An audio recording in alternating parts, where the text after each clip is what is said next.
Good morning, good afternoon, good evening, wherever you are. My name is Arun Gupta. I am the Vice President and General Manager for Open Ecosystem at Intel. You can learn all about us at open.intel.com, and we have an awesome podcast as well, which you can find at open.intel.com/podcast. If you want to be a guest on that podcast, do let us know.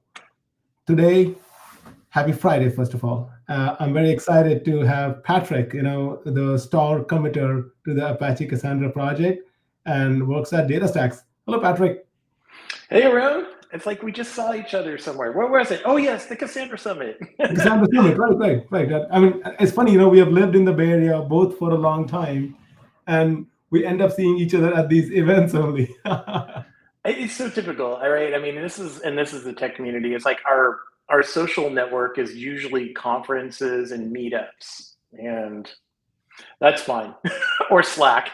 And honestly, I like to start my meetings occasions with a moment of gratitude. So I'm going to be very grateful to these conference organizers. It takes a significant part of their life to run these events that allows people like us to meet each other. So really, really grateful for all of these people who run these events at massive scale.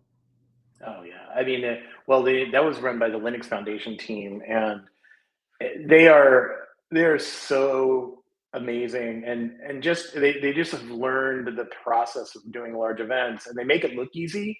But I've seen what happens. This is like watching a duck go over the water. You see it gliding. So those of us who attend conferences, you show up, you go to a session, you have lunch, you meet with people. It all looks very smooth. What you don't see is these work people that are working so hard to make sure that all the things happen, like a speaker gets sick, or a vendor doesn't work right, or doesn't show up, or the microphone doesn't work in a room, or all these things that we never see. So I am with you. Plus one. Just an amazing group of people. Yeah, a couple of weeks ago, there was KubeCon Paris, and there were 12,000 plus developers over there from all around the world. Hundreds of talks, a multitude of vendors, and at the end of the event, I was talking to some of the LF team. So, yeah, it mostly ran smooth. So running an event at that scale is a very well-oiled machinery, and they know what they're doing. So yeah, really my moment of gratitude for anybody who is doing a 5-person meetup to running these large events, because it allows people to engage, and it allows us to be part of the bigger humanity, and connect each other. So I think that's awesome. Yeah, and I'm going to name a couple names like Angela, Trish, Courtney, Shannon at the Linux Foundation. Love you. You're amazing. So yeah, and of course they just did KubeCon, made it look easy, right? So these are people, real people that do these things every day. And I'm going to give my shout out to Angela Brown as well, and Vanessa and Janelle. We ran this cloud native hackathon for the first time in partnership with the UN, and particularly working with Vanessa and Janelle. It was just a fantastic show. Like, you just say it and it's gonna get done. So Yeah. it's just amazing. I think of I think of those people that are doing that, but how they also become part of the community. Like you mentioned Angela Brown. She's just a part of so many of these communities and open source communities. And this is probably a good time to mention this. I know we're being a little philosophical, but it's important. Open source communities aren't made up of people who just put code into a repo. There's a lot that goes into building communities, and they're from conferences to maintaining docs and all those things. Every contribution is important. This is like one of the cornerstones of the Apache Software Foundation. Is a contribution is a contribution. If you give up your time and your heartbeats to do something, that's important. Right. And for each contribution, doesn't matter code, no code, but it scratches your specific itch. You find that typo, that comma that you think is not right, that meetup that you're organizing, that paper that you are reviewing. Each and everything goes a long way in making that overall open source experience that much better. So fantastic. And I know we can talk about this philosophically for many, many hours, actually. Patrick, what's your role as a committer in the Cassandra project? It's interesting because I've been involved in the project for probably, I want to say 13 years now. Yeah, 13 years. 2011. So yeah, doing the math. It was point 0.7, point 0.8 those days. And my contribution along the way is I was an implementer. Then I contributed some parts of, like, I did code contributions, but a lot of it was around when we built out like our CQL protocol, working on that specification, that sort of thing. And for me, it's been, bringing the user experience into Cassandra, which it's very easy to build. Cassandra being an open source database is very easy for just database people to get their heads wrapped around what they think is right. And it's important, I think, to think about users that are actually using it, like the end user, administrators, developers, that sort of thing. So my focus in this project has been around bringing that user experience to the voice of the developer, the voice of the user into the project. We've done for years. We've met up in various places like Apache Con, or we did a next generation Cassandra conference, Cassandra Summit, the places where we tend to meet as a group. And we always get into these discussions. And, I felt like one of the strongest things I've contributed is, hold on, what about the people that actually have to use this? you know, because it's easy to forget that usability is a feature. Yeah, no, I think that's super important. What you're talking about is developer empathy.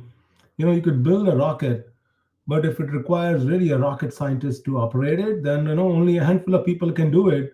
But if you can commoditize it, then so many more people can do it. So that developer experience, user experience, voice of developer are such a critical element, and that's what allows it to reach masses. So so the project itself has been long, highly successful. You know, walk us through, like, Cassandra 5, is the latest release essentially. Walk us through what are all the cool features as part of the latest release that has been happening. Yeah, so Cassandra 5 is the latest, and it's in beta right now, and it has been in beta for a long time. And I think this is the thing that the Cassandra project gets a little heat about, but we're willing to put up with the heat, and the heat being that we ship software not on a marketing schedule. And it's we ship software when it's ready, and we put our goals together. We say, here's what we want to do. We put a line in the sand, and we're trying to get a lot better about repeatability, about the shipping timing. But when we as a group, and this is, everyone could participate, the mailing lists are available. You could throw in your point of view anytime. But when we put together a feature list and we put a code freeze together on that, we will not ship it until that code is absolutely perfect, and as perfect as it's going to be. Meaning all the tests are green, our users are coming back with no bugs, no issues. So we went into 5.0 beta in December, and here we are in April, and we're still finding little things, and they're not major bugs, but they're bugs. And this is goes back to a big shift we made in the project. Oh boy, probably about 5-6 years ago, where when we look around and you look at the biggest workloads in the world are being run on Cassandra.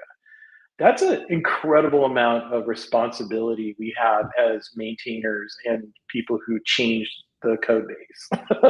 It's like we could make someone's day really bad.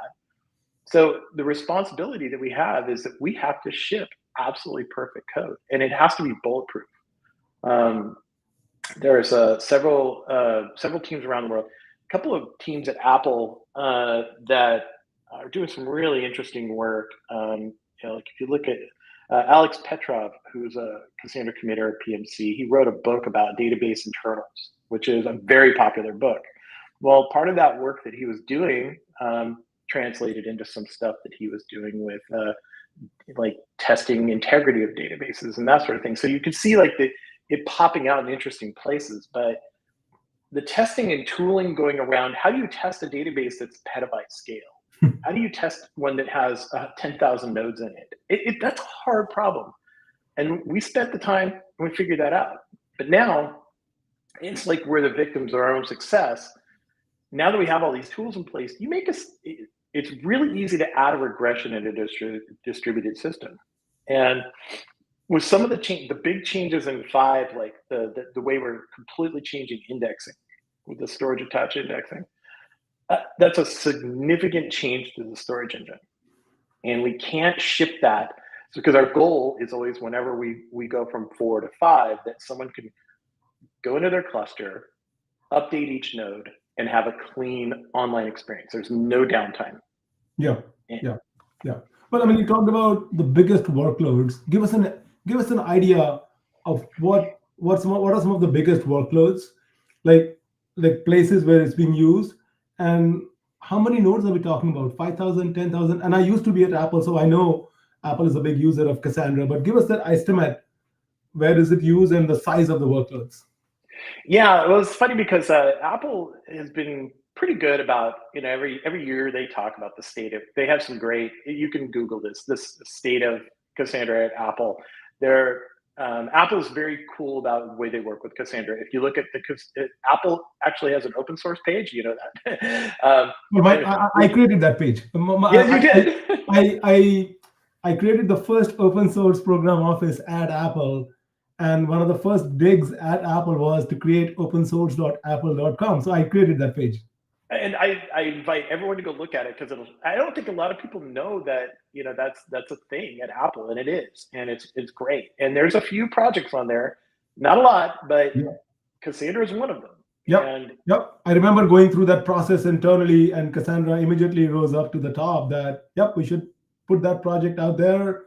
This is something that we can talk about publicly. So yeah, very happy about it.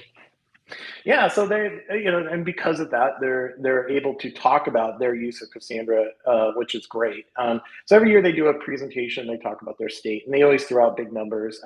I believe the last number I saw was something like 150 petabytes or 100 petabytes of data, but like something like 150,000 nodes, and that's a lot.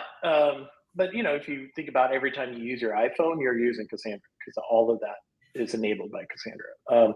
But this was a funny thing that happened a couple of years ago. Out of nowhere, Huawei came in and said, "Hey, we would love to support the project because we use a lot of Cassandra to support our phones." And everybody's like, "Well, how much?" Oh, like 300,000 nodes. Just a little bit. I mean, we're Just a little just a bit. little country, in the southeast, and yep, just a little bit. Yeah, they're like, maybe we should put some effort into this because this is a really big cluster. So, I mean, and now I'm like, pretty much every phone in the world is powered by Cassandra. So there's that, and then of course there's the Netflixes, Ubers. These are core services. If Netflix goes down, everyone knows it. But what people don't really understand is, like, for instance, every bank uses Cassandra. They don't talk about it. Sometimes they do. You'll see a presentation from like JP Morgan Chase. Jonathan there, he's showed up at a few places and done some talks, but ING is another bank that talks about it. But the reality is every single bank uses Cassandra because it is the only database that can do reliable transactions at scale and at the scale that they need it. So if you think of like the needs of what's happening in finance, Cassandra has been the only database that can really keep up with it. So that's just a sampling. Right, right. Yeah. No, I think that's pretty massive. Now, what is in it for data stacks to allow you to be a committer in Cassandra? What's the business incentive for them?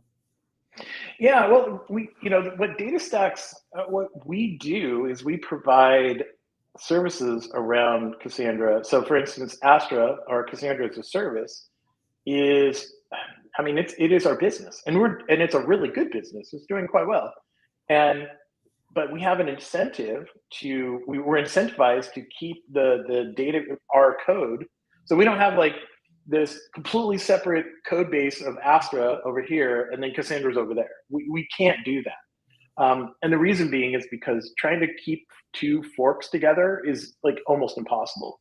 So what we've done is we've learned like internally how to what we keep up is a consistent pointer on. So we are usually a little ahead of where the Cassandra open source project, because we can move faster, but with always the intent is that those will go upstream. And it's it's for us it's important because there's no other database in the world like Cassandra, and if we're not aligned with it and we're not contributing to it, then we might as well just give up. It's an impossible task. Well, I mean, and I think that's important because, at that scale, if you maintain an internal fork without upstream compatibility, is double the effort. They're putting you in there to do the contribution upstream, and then like, how do you bring those changes in the internal fork? So I think I understand, I respect, and that's sort of the guidance that I've given to Apple and the Amazons that I've worked at over the years is you don't want to maintain an internal fork. It's a technical debt that you built up really fast. So I really respect that, that DataStax as a company has taken that as a core tenet, essentially. So, Well, and the largest users, and I think this is important, is the largest users all benefit from each other at this point. So for instance, Apple is now putting a lot of effort into Accord, which is the new transactional protocol. But DataStax has put a lot of effort into storage attached indexing, and but both of us, it's like, and it's just how much engineering time, but both of us will benefit from each other's efforts, and we have an incentive to stay on top of it with each other, like to work together and to make sure that we're combined in our efforts, and that's what happens in the project. So like we all meet there, and we have an incentive to work together because if Apple took off and just went and did their own thing, then they wouldn't benefit from anything that DataStax is doing, and vice versa, and that just doesn't work. right. I mean, the effort that is happening in the open source is helping the business grow, which allows them to further invest back into the open source. And that's sort of the virtuous cycle that essentially what we want to see, for the open source to make it sustainable. That's a very, very important element. Let's bring it back to Cassandra 5. What are like you talked about a couple of features in Cassandra 5. What are the other highlights of Cassandra 5? Yeah, I mentioned the storage attached indexing, and that indexing change is a big deal because we've had secondary indexing in the database before, and then for data that was indexed, it was an easy way to find data in your cluster, so cluster wide. But it suffered from a lot of issues of scale that we were trying to we incrementally fixed over the years, and it just took a rewrite. And this has been in the works for years. So storage attached indexing changes the way you index your data cluster wide. So you can do really interesting predicates like ors and ands and that sort of thing. And you don't have to put if you're familiar with Cassandra data modeling, you have to put everything in your primary key for you to query it. Well, this allows you to do lookups in your predicate that are outside of the primary key, and most importantly, at scale and at speed. So, and this isn't full text search. This isn't like an Elasticsearch replacement. Now, this is indexing on words and partial words. So that's an important one. The second, and this is more for developer productivity, the second one that seems to be really hitting everybody's button is this idea of universal compaction. And this gets into the inner workings of Cassandra, but just to kind of keep it light, every time you write data into the Cassandra database, it writes it into a file that's idempotent. So it's always going to be, you write to the same data, and then so this immutable file has all this data in it, and it just sits there. And there's a process called compaction, which recombines the data, refreshes it, dumps out anything old. That compaction process is what limits a Cassandra database by scale in a lot of ways, because it has to move a lot of data around. So universal compaction is a process. And again, this is something that DataStax had thought up in our cloud service, and now we're donating back to the project. And that's how you can run much more data per node.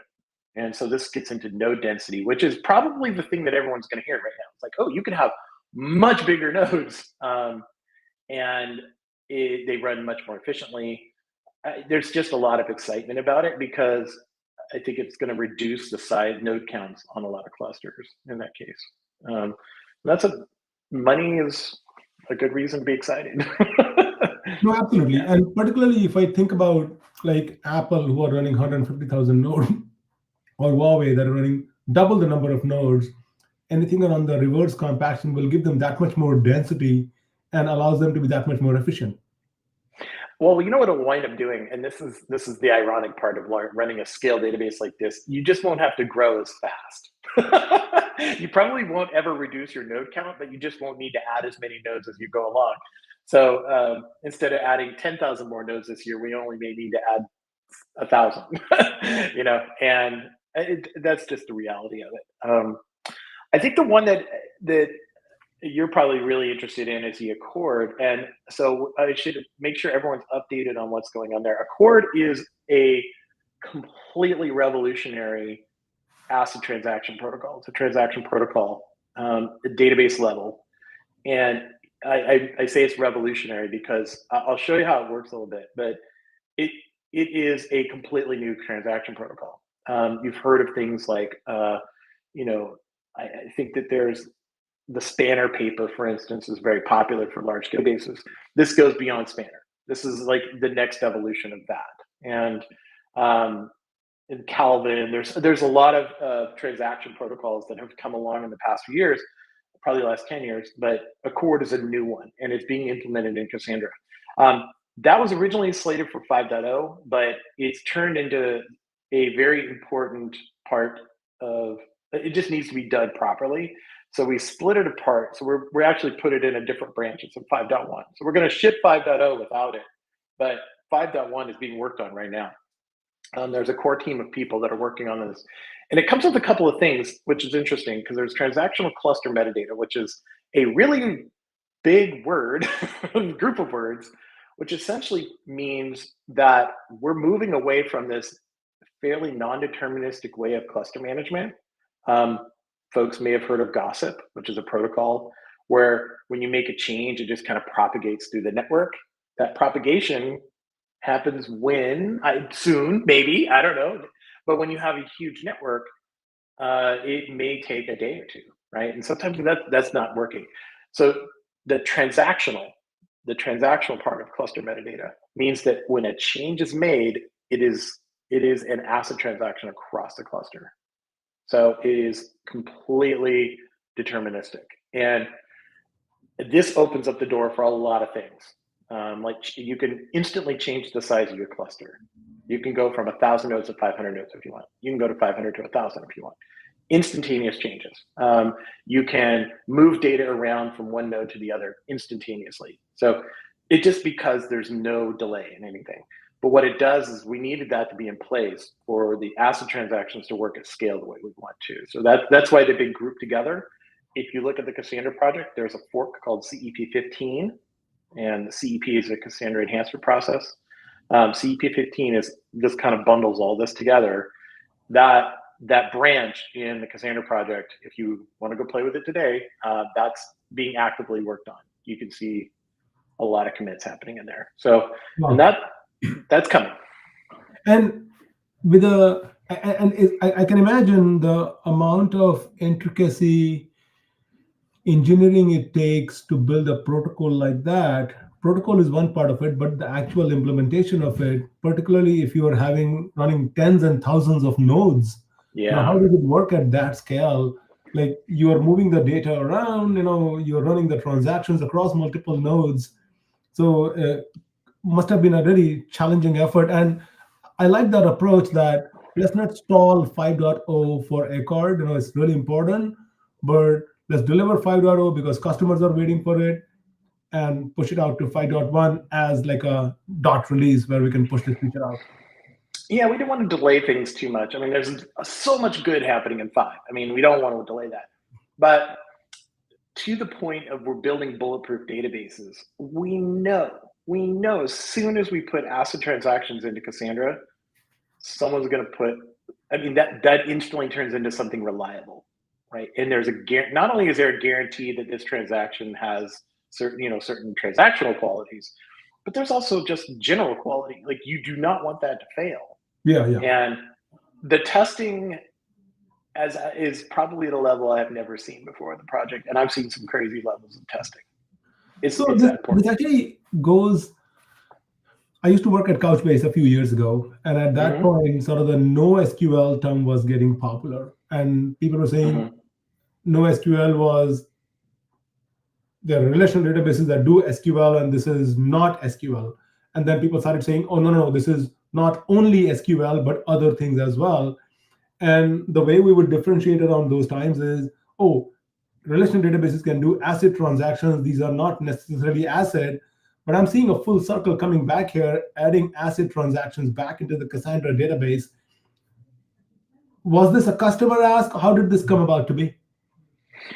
We've always had this on our roadmap, and I think if we separate the concerns, like SQL as a query language is very expressive, right? So it has a lot of flexibility into it, and I think NoSQL means there's not as much expressivity.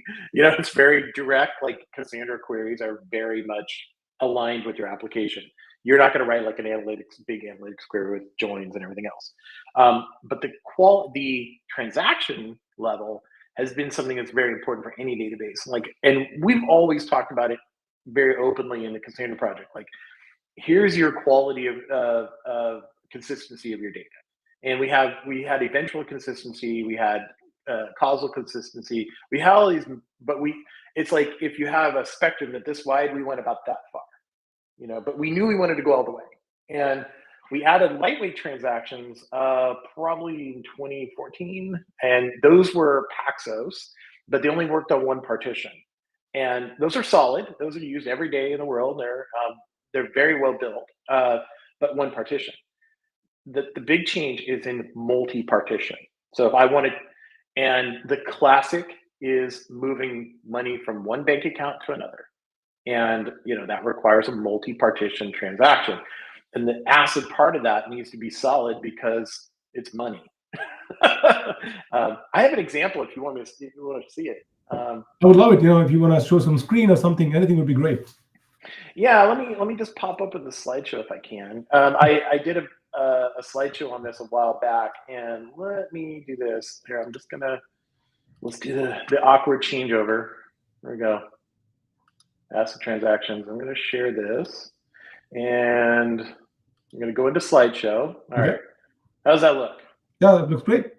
Okay, so I'm just gonna go right into it, the bank transaction, and let me show you how this works. So, and I put in here that this is a multi-partition exclusive operation. So the point of any ACID transaction is for the end user, its usability, should be able to see the things changing as if they're the only person working on the database. And so there's some basic stuff here. Like let's say I have an account table that has who and how much, and this is the classic Bob and Alice thing, if you've noticed. So Bob gets $100 and Alice gets $100. So that's our setup. So what I want to do is I want to move $20 from Bob's account to Alice's account. And so we're just going to, this is the syntax. So there's a begin transaction and a commit transaction. Inside of that block, we could do a couple things. So like, for instance, we can say, yeah, I'd like to get a precondition. Like I want to know, I'm going to set a value, this from balance. I'm going to set that by doing a check on Alice's account. Let's see how much she has in her account. Okay. So then when I do a select at account balance, this thing is going to show, it's going to show up after. So this is when the transaction is done, it runs a select and we'll repeat that back to the user. So this is how we know it gets done. Yep. Here's where all the magic is. And this is what I'm most excited about and this is different from a lot of transactional syntaxes, but you'll see why this is important. So what we have is an if block. So we can actually make a decision inside of the transaction. So I could see if Alice's bank account has more than $20 in it, so we're not going to send it past zero. then we're going to do this. And there's an update. So the two update statements, and these are going to be run simultaneously, or they're going to be run sequentially, but inside the transaction exclusively. So, and this is new syntax for update. So it does a decrement of $20 from Alice, and then plus 20. I'm giving money from Alice to Bob. So minus 20 from Alice, plus 20 to Bob. And when I say commit transaction, it's like, this is the only thing that happened here. Now, it Very, won't very happen. classic example. Take money from one bank account, put it to another bank account, and do some basic sanity check. Do you even have the money that you can deposit, and then roll? Exactly. And this doesn't sound that groundbreaking. Here's what's groundbreaking. We're going to do this across multiple data centers around the world at speed. So that's never been done. And here's the other really, and this is for the database nerds out there, you may have to look this up. This is the only distributed transaction that it will be guaranteed strictly serializable. No other database in the world does multi-data center. It's strictly serializable. Okay. And that's the revolutionary part of this. That's pretty awesome. Yeah. Now, it may seem like that, oh, this is a simple transaction. What's the big deal, But these could become really complex transactions where they are spanning across multiple data centers, and that's where this is relevant. Yeah, and again, thinking of like our responsibility, this is why we're really working hard to make sure it's solid, is I know that a bank's going to use this eventually. Yeah, absolutely. Banks are very conservative. But yeah. I just realized I missed a comment here. This is Ravi who's saying hello from India. So hi, Ravi. Good that you're here. And I can see you're up late. There are about 160 people online that are watching it as well. So that's kind of cool. Great. Yeah, so, I'd love to hear from everyone. Yeah, absolutely. And I realize you're wearing a DataStax shirt, which says "Vector Made Easy." Yes, sir. Let's talk about that. What is the vector capability coming in DataStax? In Cassandra, and how is that enabling sort of all this AI revolution that is happening, particularly around the RAGs? Yeah. All right. So when we were out there working on databases, the world changed. Yeah. And it's really fascinating. You and I talked about this earlier, which is, our relationship with data is changing so quickly. We think about it in terms of large language models and chatbots and things like that, but data is still a really important part of this, and not just for training, but for interaction. And so, yeah, this is something that we, as a project and specifically at DataStax, are really focusing hard on, is making sure that we have the correct features and performance that people expect from Cassandra for generative AI. And there's a few things in that.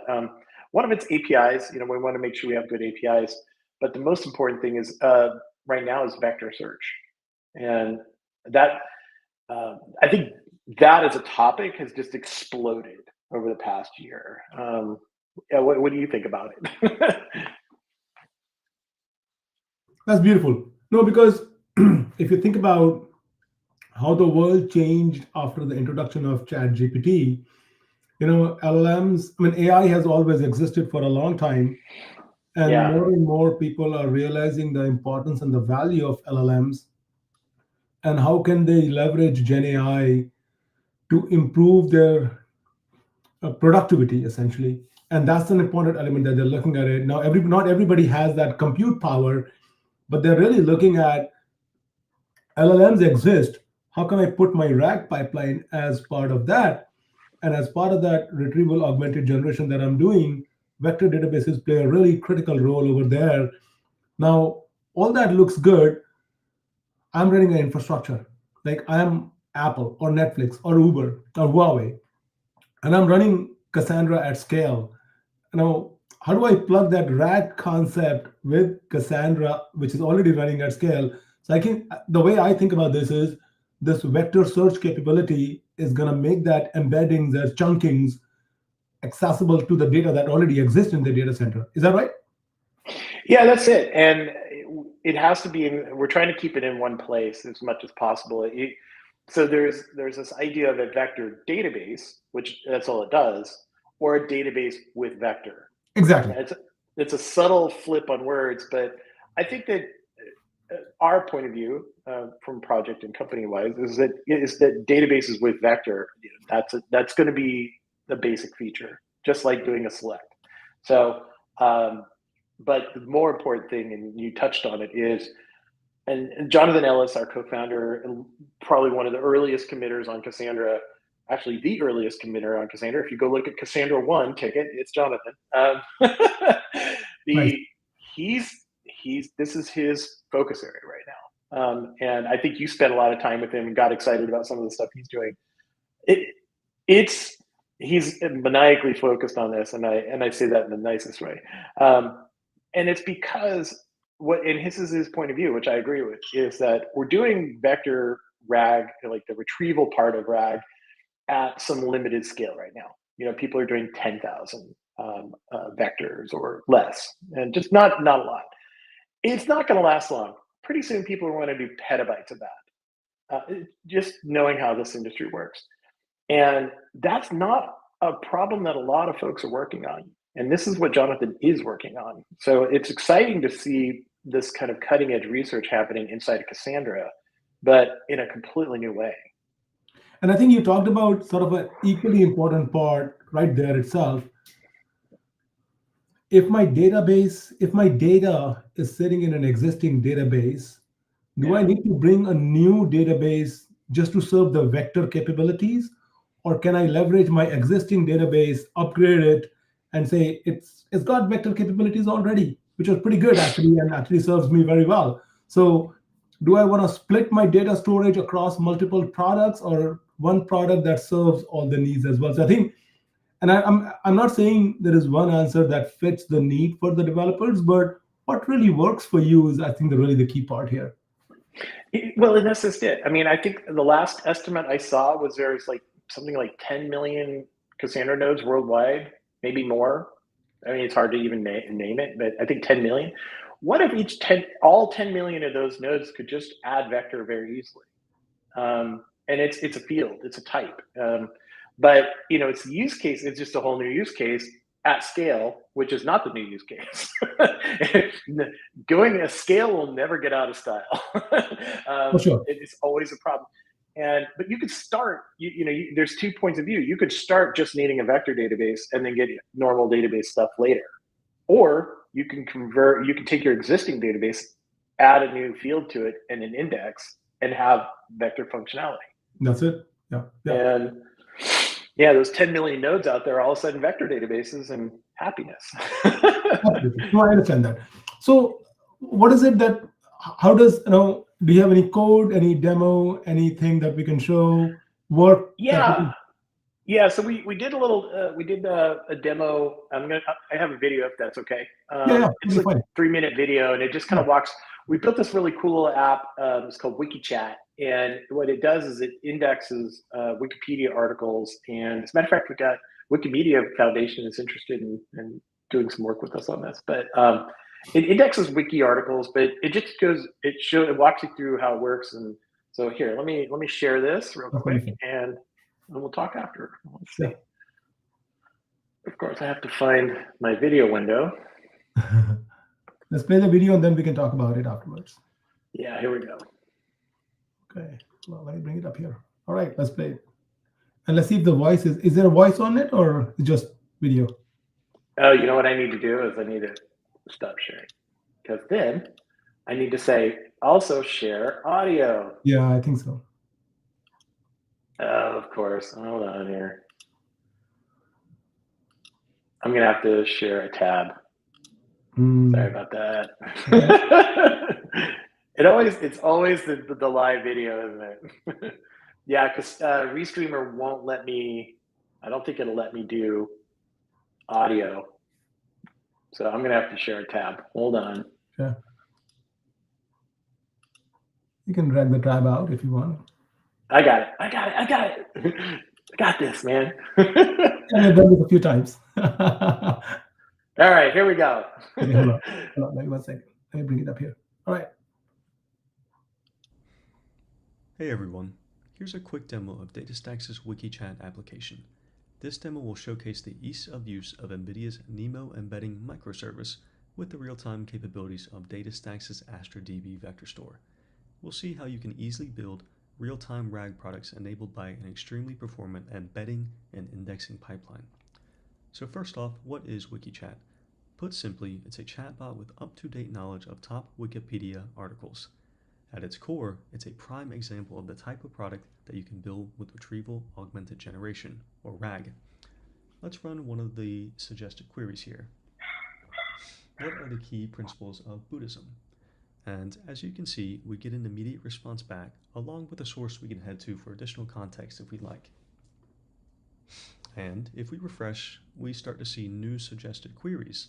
The application is feeding the most recently updated articles as context to the LLM and generating suggested questions based on that context in real time. So if we want one more question, we can hop into the source here and we can take a look at the history, and we can indeed see that an edit was recently made to this article. So how's this all working? Let's take a look at some architecture diagrams.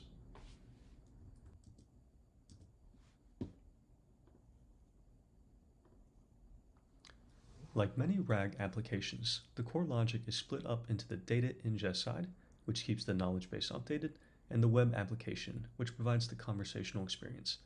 In our case, we're using a combination of Next.js, RagStack AI, Vercel, an LLM provider, Astra DB vector store with Vectorize enabled, and notably the new NeMo retriever embedding service. WikiChat listens for live updates to Wikipedia articles, ingests the new content, then embeds and indexes that data to our knowledge database. The app can then immediately retrieve relevant information to enable LLMs to generate accurate and precise answers in real time. Let's look at how DataStax's Astra Vectorize enables the use of NeMo's hosted microservice option. Here, we can see how Astra Vectorize provides a full embedding and indexing experience completely within your VPC. The client makes a call to store some data, which the Data API routes to the NeMo microservice to generate the embedding, which are then written and indexed in the Astra DB vector store. For a single embedding, this process has been benchmarked at sub 10 millisecond latencies, an extremely performant ingest process that can reliably be used for real-time applications and products. We encourage you to give WikiChat a try and to take a look at our blog posts on how we built WikiChat. Using NVIDIA's embedding service with Astra DB makes building RAG applications simple, cheap, and highly performant.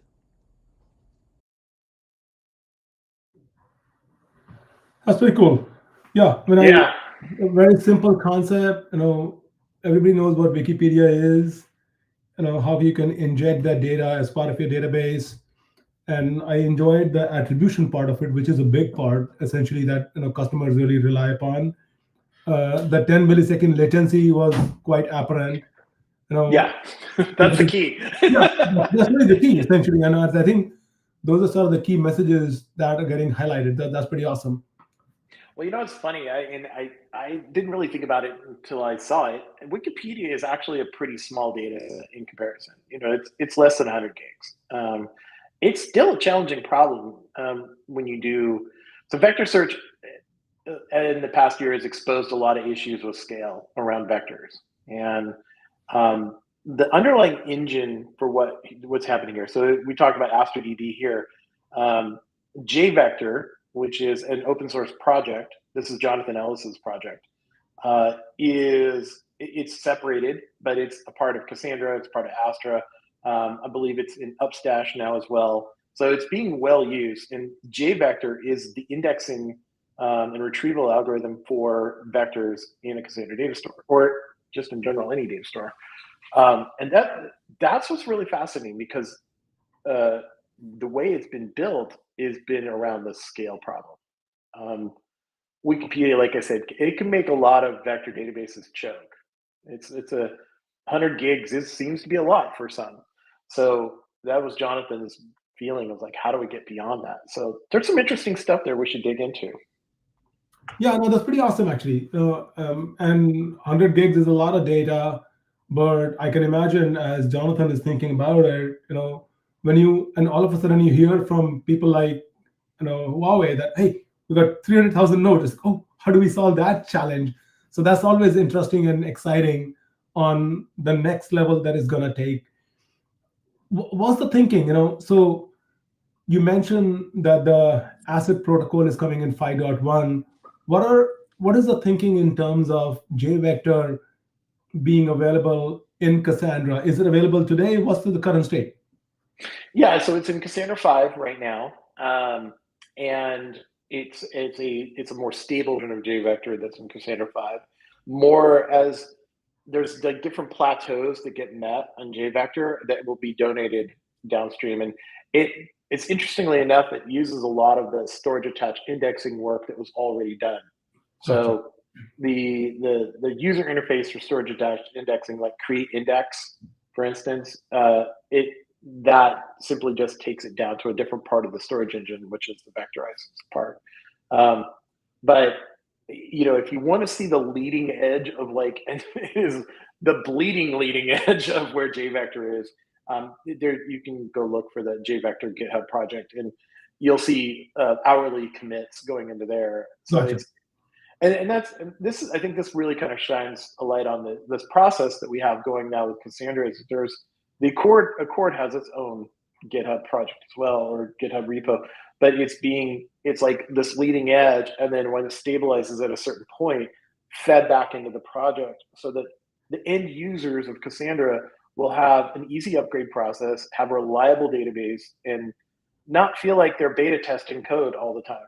Right, right. I understand. Now, is the idea that JVector is built as a separate project, this could potentially be integrated into other databases as well? Is that like a potential opportunity? Yeah, no, it has been already. Upstash is a online database provider, and they use JVector, and it could be in other places as well. I know that Lucene. It's just like Lucene in a lot of ways. Lucene has been like underlying search engine for everything, really. Yeah, yeah, From Elasticsearch and OpenSearch and Solr, and it's just tons of things out there. DataStax Enterprises use Lucene. We've used it in Cassandra. So this is in that same vein, where it's the engine that does things and kind of the separation of concerns. And it was made possible in Cassandra 4 when we started putting APIs around the storage engine and that sort of thing. It opens the door for this kind of innovation. that's pretty awesome. Yeah. So, what are the timelines for Cassandra 5? Cassandra 5 is we're looking at. I think we're pretty much ready to do an RC here soon. So it should be in the next few weeks. You'll start seeing it come out. And once we get to RC, the way our beta process is going, the RC will just be a formality. Okay. It's we'll see an RC ship for maybe a couple of weeks, and then we'll see 5.0 out there. And then, of course, everyone will want 5.1 immediately. But it's ready to upgrade. I'd say if you're running any Cassandra cluster at any size, it's worth an upgrade for so many of the changes. I should also mention that team at Intel has been really instrumental in a lot of stuff. A lot of contributions from Intel in the compression range and JDK. They're great contributors to the project. There's a team at Intel that works on JDK, and Shailaja, I'm going to call you out. Thank you. If you notice, we've revved the JDK version in Cassandra as well. So now I think we're JDK. Yeah, I mean, for us, there is again, as we were talking about, sort of why DataStax is investing into the upstream contribution for Cassandra. There's a direct correlation on why Intel contributes to OpenJDK and Cassandra, because we want our customers, they want to use our product, whether it's a CSP or a data center, but when they use this product, they want to make sure that Cassandra and OpenJDK performs best out of the box, optimized on these. And that sort of allows us to continue investing in these open source projects, and the more customers keep coming back to Intel platforms. I think that virtuous cycle is super important. Yeah, I did one with JVector just now, and this will be maybe another time we come back and talk again when there is a really interesting paper written by some Intel engineers around compression. So one of the this gets into the JVector, like some of the secret sauce is because vectors are so big, and we're talking about literal vectors, like so groups of numbers. You're doing a lot of vector math, and it's either CPU bound or memory bound, and that sort of thing. So there's a lot of compression that goes into that, and so I think a lot of folks talk about BQ, like binary quantization, which has kind of reached its limit, and now we're doing product quantization. And so much of that goes into these really novel and interesting compression algorithms. And there was a paper about using different kinds of quantization and compression. This paper was written by some folks at Intel. They've been contributing some stuff into what's happening at JVector. And Microsoft, they built this thing called Disk ANN, and we've implemented parts of that. So there's so many interesting contributions coming together. Around how do we make this efficient on the disk level? Yeah, no, we love the partnership here. Essentially, not just with data stacks, but with Cassandra as well. This is sort of something in the legacy of Intel. We've been contributing to open source for over 20 years, and I'm frankly very excited to be kind of helping drive some of that effort within Intel. So yeah, I love this. Patrick, I've known you for many years as well. So I'm really happy that we are able to talk about this stuff together. Yeah, me too. It never gets old, does it? Never gets old, like I said. Now, we are getting to the end of the hour. Patrick, is there anything else that I should have asked? Exciting, cool stuff. And I'm sure there's lots happening, but is there anything I should have asked that I didn't ask in the webinar? No, I think, well, we really dug into a chord. We got into some vector things. The thing that has got me the most interested right now, and we'll just bookmark this for a discussion later, is the role of distributed databases when it comes to AI agents. I've been working a lot with LLM tooling lately. When you can have the large language model says, "Oh, go use a tool," instead of "Here's an answer." I think it's a very fascinating thing, and the role of a distributed database in that, Cassandra especially, is fascinating to me. I'm getting ready to do a contribution to the LangChain library right now on using specific tooling around Cassandra. And I think that this is Cassandra's a database that was built for the future, and it's happening now. The future is So now. it's exciting. The future is now. Yeah. No, I think that's very true because that I've seen the database evolve over the years. How it started as it's just a columnar database, but that's just part of the functionality now. It has grown so much bigger over the years and sort of becoming quite a normal database, quite a de facto database that companies think about. That you want to use a database, yeah, of course we're going to use Cassandra. No? So, and then start with that element. And then as the latest innovations that are happening, things like Accord, things like JVector, that's only making the outreach bigger with 10 million Cassandra nodes running around the world, only shows the extent and the scope of the Cassandra database. That's pretty awesome, actually. Yeah, and the thing is that really I think it's fascinating about it is Cassandra's the database people tend to forget about. Like they'll set up a cluster and it just runs and they forget about it. We did a survey last summer. It's not a good thing if you're a company that supports Cassandra because people forget about it, but it's a great thing if you're an open source project. But the project did a survey last summer, and we were asking about one of the questions we asked for fun was, what's your longest running cluster? How many days, hours, years of uptime? And the average uptime per cluster was 3 years. Wow. And some of the longest ones had been running continuously for over 10 years, which means they've been running pre-0.1. Wow. And never had any downtime. And so I actually wound up contacting some of those folks, and it was legit. They've just continuously upgraded their clusters over the years, online with zero downtime for their applications. That's amazing. It shows the maturity, the diligence that is done in the community, in the code, in the protocol, and that's why you're saying the beta cycle is long, but you can't really disturb that community that is running out there, because otherwise there'll be a massive backlash. You don't want that 10-year-old cluster to go down. No, it's quickly becoming like the Informix of NoSQL, I've not heard the word Informix for a long time. Well, it's funny because I run into Informix all the time because it's literally the database that will never break. You can install it and never update it, and it will continuously work. And so that's why, like, point of sale systems and like these systems, medical, like you think of like these systems that you don't want to think about for 5 years. Yeah, Informix is still going strong. Awesome. Well, congratulations to the Cassandra community. Hopefully we'll see the Cassandra 5.0 release soon. I'm really excited about the JVector capability getting integrated in and bringing the RAG capabilities in there. So I can imagine over the next few months, years, I'm going to see some exciting demos and hopefully bring you back, in a few months to see all the cool stuff that is happening in the community. Patrick, thank you so much. You're welcome, Maroon, and it's great to see you again. All right, take care. Bye, folks, everybody.